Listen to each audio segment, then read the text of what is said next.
the world grapples with the disruptive force of cryptocurrencies, Munger emerges as a steadfast voice, exposing the potential ramifications that lie in wait for those who blindly embrace the digital future. And the worst thing would happen if you won, because then you do it again. It's total insanity.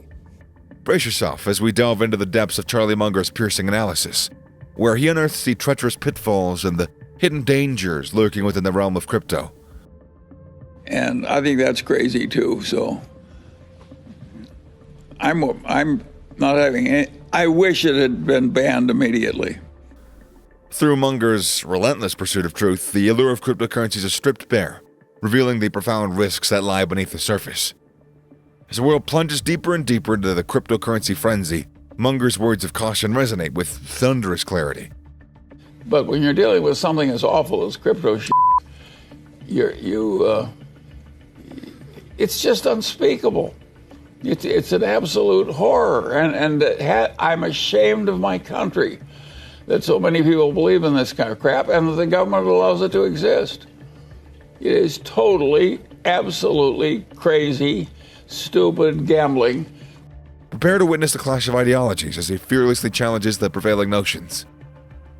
In the face of an ever-evolving financial landscape, Munger stands as a bastion of skepticism, armed with a profound understanding of the perils that lie in wait for those seduced by the promise of digital wealth. If you think private equity is venture capital is potentially a place where you see bubbles, and Bitcoin and the other cryptocurrencies are also bubbles. Munger's penetrating analysis cuts to the noise in fervor, revealing the fragile underpinnings of the cryptocurrency phenomenon. I like cryptocurrencies a lot less than you do. And so, to me, it's just dementia.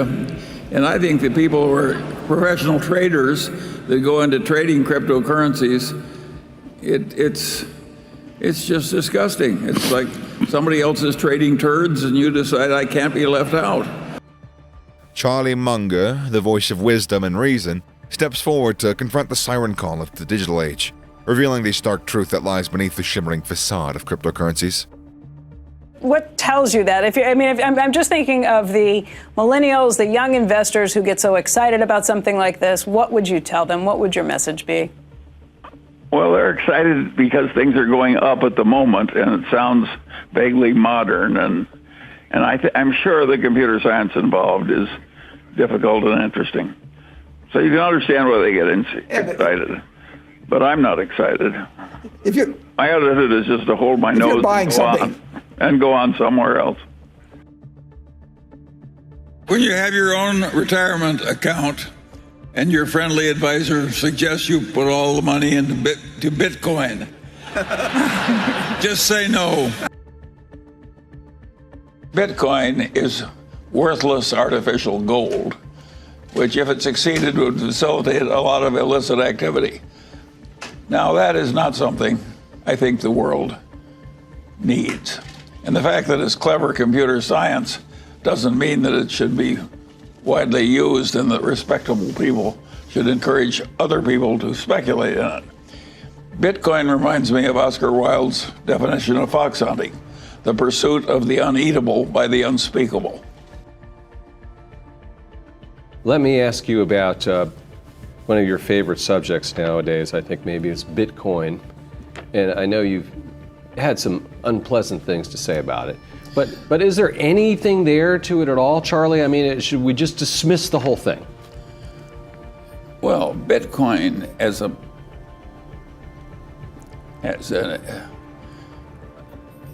the computer science that's behind Bitcoin is a great triumph of the human mind. That's what captivates a lot of these people. They've actually created a product that's hard to create more of, but not impossible. Now that is very peculiar, but they've managed to do it. So a lot of the computer science people love it just because it's such an extreme achievement of computer science. I, of course, have no interest in that because it's not my subject. And I see an artificial speculative medium that people are buying just because they think they can sell it to somebody else at a higher price. even though it inherently has no intrinsic value. And so I regard the whole business as antisocial, stupid, immoral. Immoral? Yes, Why immoral. is that? Why? Why would you trade? Suppose you could make a lot of money trading freshly harvested baby brains. Would you do it, or would you say that's immoral? You wouldn't trade them, would you? It's too awful a concept. Well, to me, Bitcoin is almost as bad. It's not having any desirable social purpose. We've got debit cards. It isn't like we don't have a payment system. We've got WeChat in China, incredibly efficient payment system. China doesn't need Bitcoin. But that leads me to this question about crypto that Benjamin writes in. He says, in 2007 at the USC Law School, Charlie said, "I'm not entitled to have an opinion on this subject unless I can state the arguments against my position better than the people who are supporting it." The question is, does this also apply to your Wall Street Journal article on banning cryptocurrencies? And if yes, would you care to share the arguments against your position? Well, I don't think there are good arguments against my position. I think the people that oppose my position are idiots. And so I don't think there is a rational argument against my position. This is an incredible thing. Naturally, people like to run gambling casinos where other people lose. And the people who invented this crypto crapo, which is my name for it, and sometimes I call it crypto crapo, and sometimes I call it, well, crypto shit. And it's just ridiculous that anybody would buy this stuff. I want to ask you about cryptocurrency, which you have been very negative about, calling it rat poison, and you hated the success of Bitcoin. But are you surprised that it's gotten even more mainstream since then? Well, I'm not survived. If you stop to think about it, it's an ideal currency if you want to commit extortion or kidnapping or have a protection racket or something. Why should a civilized government want an ideal, untraceable technology to come into the payment system run by a bunch of people who want to get rich quick for doing very little for civilization? Of course I hate it. I don't think it's good that our country is going crazy over Bitcoin and its ilk. I think the communist Chinese were wiser than we were. They just banned it. Any predictions on what's going to happen with crypto in the United States? No. You let a bad genie out of a bottle, God knows what happens. I think it was a huge mistake to allow it at all. And the truth of the matter is our regulatory establishment, when they quit the government, they go out into this heavily promotional capitalism. And so it's very hard to get the government to make good, wise decisions about something like Bitcoin. You can think of hardly nothing on earth that has done more good to the human race than currency, national currencies. They were absolutely required to turn man from a goddamn successful ape into modern successful humans in human civilization, because it enabled all these convenient exchanges. So if somebody says, I'm going to create something that sort of replaces the national currency, it's like saying I'm going to replace the national air. You know, it's asinine.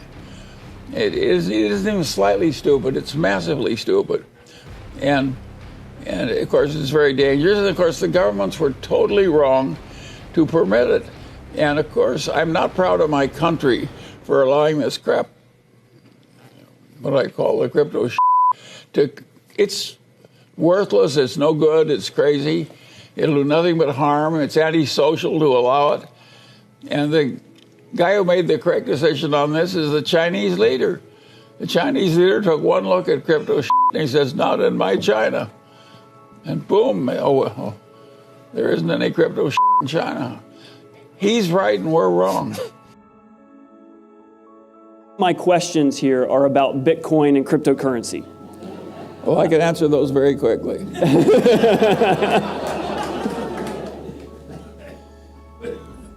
I think it's perfectly asinine to even pause to think about them. You know, it's one thing to think that gold has some marvelous store of value because man has no way of inventing more gold or getting it very easily. So it has the advantage of rarity. Believe me, man is capable of somehow creating more Bitcoin. They tell you they're not going to do it. They mean they're not going to do it unless they want to. That's what they mean when they say they're not going to do it. And if they tell you there are rules and they can't do it, don't believe them. When there's enough incentive, bad things will happen. It's bad people, crazy bubble, bad idea, luring people into the concept of easy wealth without much insider work. That's the last thing on earth you should think about. If it worked, it would be bad for you because try and do it again.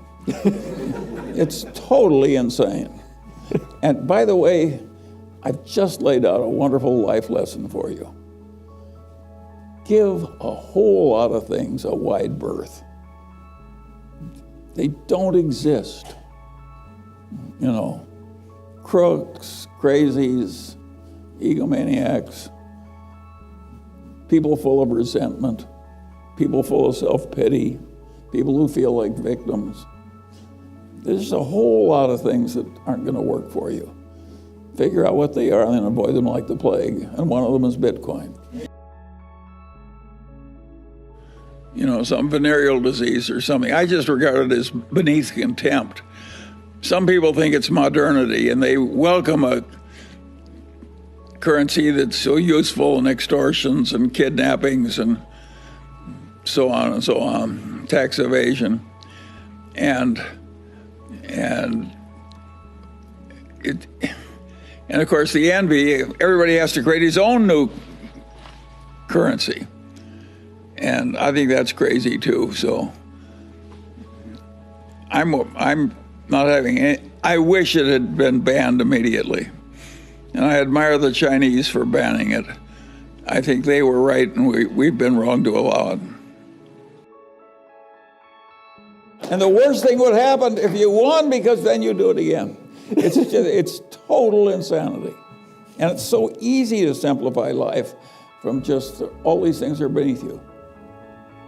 Yeah. I don't even want to know, people are promoting Bitcoin, I don't want them to know my address.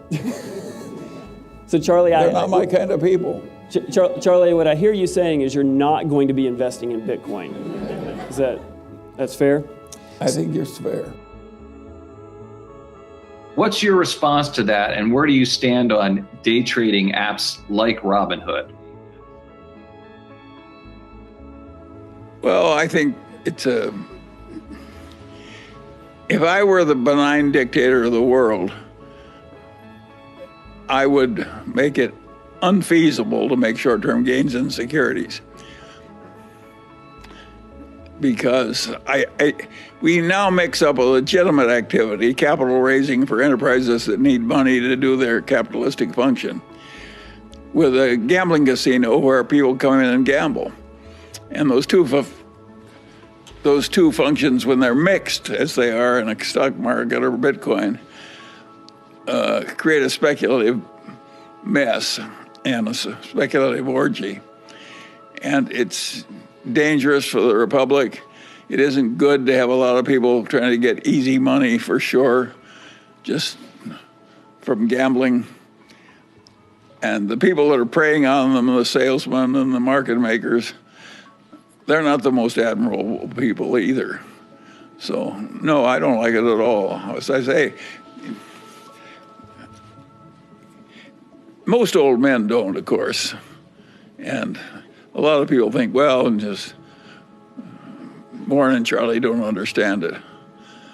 Well, I think we do understand it, and we know it isn't good for our republic, and we can't do much about it, so we spend our time on the matters we can do something about. Perhaps this is the appropriate follow-up then. This comes from Micah Misek, who asks, Mr. Munger, you've been warning of the evils of cryptocurrency in the past. How do you feel about the Federal Reserve preparing to launch a central bank digital currency? Do you think that this will be beneficial or harmful to the strength and resilience of our markets? No, the Federal Reserve could have a currency if they want one. That would be just we've got a digital currency already. It's called a bank account. The banks are all integrated with the Federal Reserve System. We already have a digital currency.